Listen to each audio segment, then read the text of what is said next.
നമസ്കാരം. Village news TV പ്രധാന വാർത്തകൾ. തൊണ്ടി മുതൽ മാറ്റിയ കേസിൽ ആന്റണി രാജു MLA കുറ്റക്കാരനാണെന്ന് വിധി. ഒന്നാം പ്രതി ജോസും കുറ്റക്കാരനാണെന്ന് നെടുമങ്ങാട് കോടതി പറഞ്ഞു. കുറ്റപത്രം സമർപ്പിച്ച് 19 വർഷത്തിന് ശേഷമാണ് വിധി.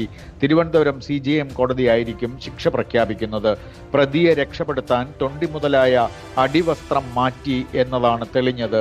ജീവപര്യന്തം ഉൾപ്പെടെ ശിക്ഷ നൽകാൻ കഴിയുന്നത് CJM-ന് മാത്രമാണെന്നുള്ളതുകൊണ്ടാണ് ശിക്ഷാവിധിക്കായി കോടതി മാറുന്നത്.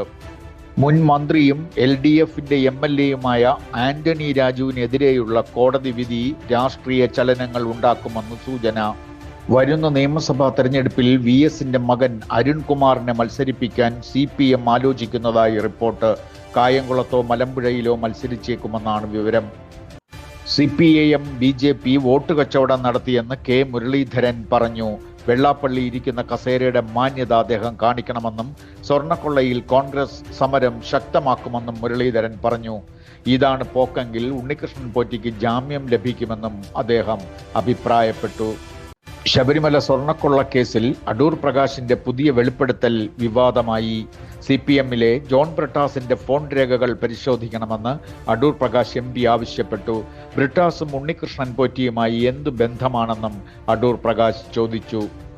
മാണി കോൺഗ്രസിലെ വലിയൊരു വിഭാഗം നേതാക്കൾക്ക് UDF-ലേക്ക് പോകണമെന്നാണ് അഭിപ്രായമെന്ന് സൂചനകൾ.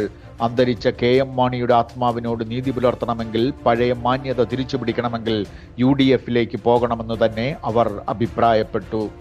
കുട്ടികൾ നല്ല നിലയിലെത്തണ്ടേ? പഠനത്തിലും ജീവിതത്തിലും അവരെ മുന്നിലെത്തിക്കുവാൻ early brain mapping and academic കൗൺസിലിംഗിന് അവരെ വിധേയരാക്കൂ. ജീവിതത്തിൽ അവർക്ക് വേണ്ടി നിങ്ങൾ ചെയ്യുന്ന ഏറ്റവും വലിയ സൽപ്രവൃത്തി online and offline service global gateway institute early brain mapping and academic counselling. ഇപ്പോൾ വിളിക്കുക 8129516829. മറ്റൊരു നമ്പർ 9074746363. ശബരിമല കേസിൽ 60 ദിവസത്തിനുള്ളിൽ ആദ്യത്തെ കുറ്റപത്രമെങ്കിലും നൽകിയില്ലെങ്കിൽ പ്രതികൾക്ക് കോടതിയിൽ നിന്ന് സ്വാഭാവിക ജാമ്യം ലഭിക്കുമെന്ന് മാധ്യമങ്ങൾ. മാസങ്ങൾ കഴിഞ്ഞിട്ടും കണ്ടെത്തലുകളില്ലാതെ ഇഴയുന്ന അന്വേഷണം ബന്ധപ്പെട്ടവരെ രക്ഷിക്കാനാണെന്നും ആരോപണമുയർന്നു. തൃശൂർ മറ്റത്തൂർ പഞ്ചായത്തിൽ BJP അംഗങ്ങളുടെ വോട്ട് നേടി വിജയിച്ച വൈസ് പ്രസിഡന്റ് നൂർജഹാൻ നവാസ് രാജിവെക്കും. ഇവർ ഉൾപ്പെടെ 8 അംഗങ്ങളെ കോൺഗ്രസ് പുറത്താക്കിയിരുന്നു. സംസ്ഥാനത്ത് 1.5 കോടിയിലേറെ കെട്ടിടങ്ങളുടെ നമ്പറുകൾ ഈ മാസം മാറും.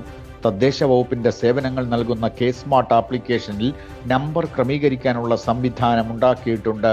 വ്യക്തിഗത കാർഡുകളിലും ഈ മാറ്റം വരുത്തേണ്ടി വരും. RCCയിൽ സ്റ്റാഫ് നഴ്സ് കരാർ നിയമനത്തിൽ ക്രമക്കേട് ചൂണ്ടിക്കാട്ടി മുഖ്യമന്ത്രിക്ക് പരാതി ലഭിച്ചു. ഉന്നത ഉദ്യോഗസ്ഥന്റെ ബന്ധുക്കൾക്ക് വഴിവിട്ട നിയമനം നൽകിയെന്നാണ് പരാതി.